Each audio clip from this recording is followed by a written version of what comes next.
अस्सलाम वालेकुम।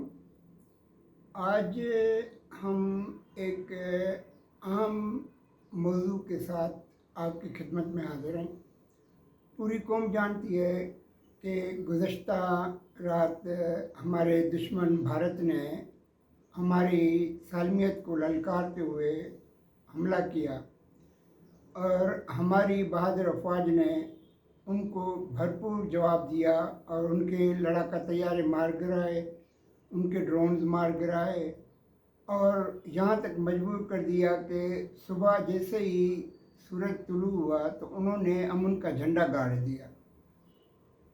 अब ये जो जंगी हालात पैदा हुए हैं मुल्क में, तो उसमें गवर्नमेंट सर्वेंट्स को, सरकारी मुलाजमीन को क्या करना चाहिए, मैं कुछ गुजारिशात आपके सामने रखना चाहता हूँ। चूँकि ये गुजारिशात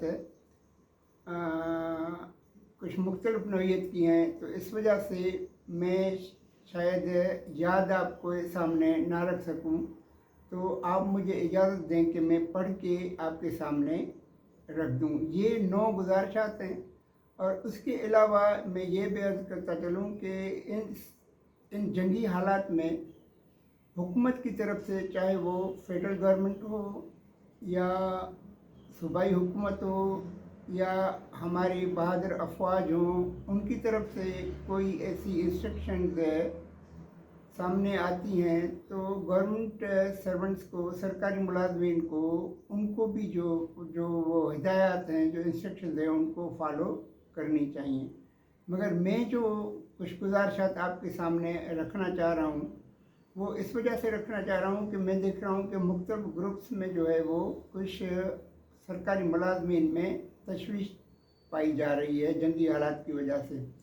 जंगी हालात हैं, मगर जंगी हालात की वजह से हमें घबराने की ज़रूरत नहीं है और हम अगर बहादुर बनेंगे और जंगी हालात को समझेंगे और उसका मुकाबला करने के लिए अपने आप को तैयार करेंगे और इन हालात में हम अपनी ज़िम्मेदारियाँ ऐसे तरीके से अदा करेंगे, तो हम अपना रोल इन जंगी हालात में पॉजिटिव अदा कर सकते हैं।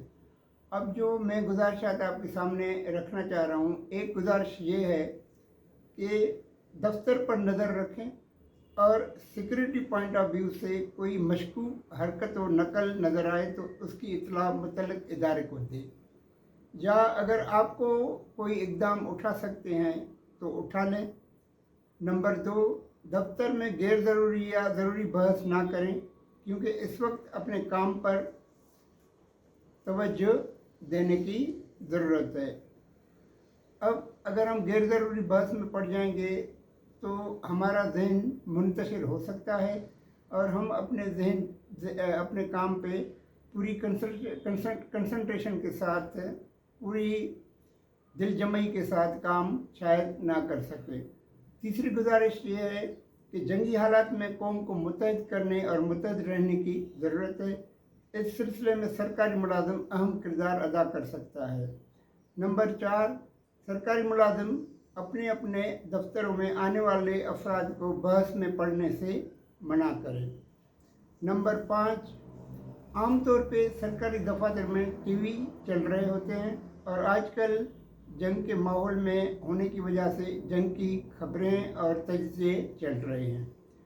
जंग में जिनका काम है वो बड़ी बहादुरी और खुश असलूबी से कर रहे हैं, लड़ रहे हैं, जाने भी कुर्बान करने के लिए तैयार हैं, शहीद होने के लिए तैयार हैं। इसलिए टीवी देखने पर वक्त ज़ाया करने से बेहतर है कि सरकारी मुलाजिम अपने काम पर ध्यान दें। जब दफ्तर से घर पहुँचें तो फिर आप टीवी भली देख लें।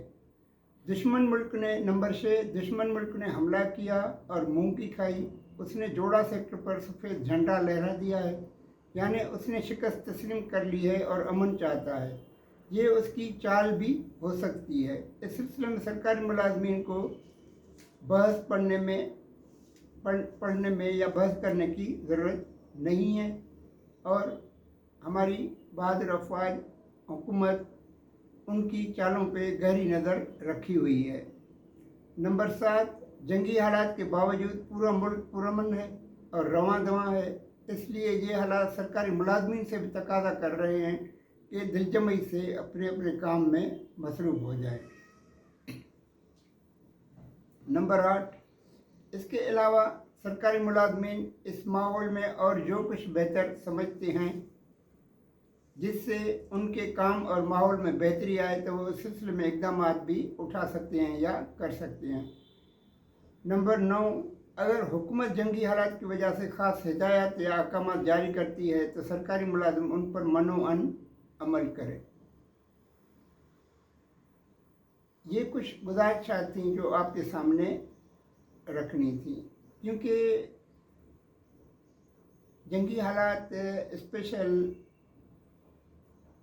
हालात के मुतकाज़ी होते हैं, स्पेशल बिहेवियर के मुतकाज़ी होते हैं। अपने आप को कंपोज रखने की ज़रूरत होती है गवर्नमेंट सर्वेंट्स को, सरकारी मुलाजमीन को अपने आप को कंसंट्रेशन के साथ अपने काम पे ध्यान देने की ज़रूरत होती है। तो ये कुछ गुज़ारिशात थी जो मैंने आपके सामने रखी हैं। उसके अलावा भी अगर आप समझते हैं कि जंगी माहौल में जो मुल्क को मुत्तहिद करने में अहम किरदार अदा कर सकती है या आप अपना काम बखूबी दिलजमई से और ऐसे तरीके से अदा कर सकते हैं तो वो आप काम भी कर सकते हैं या वो इक़दाम भी आप उठा सकते हैं।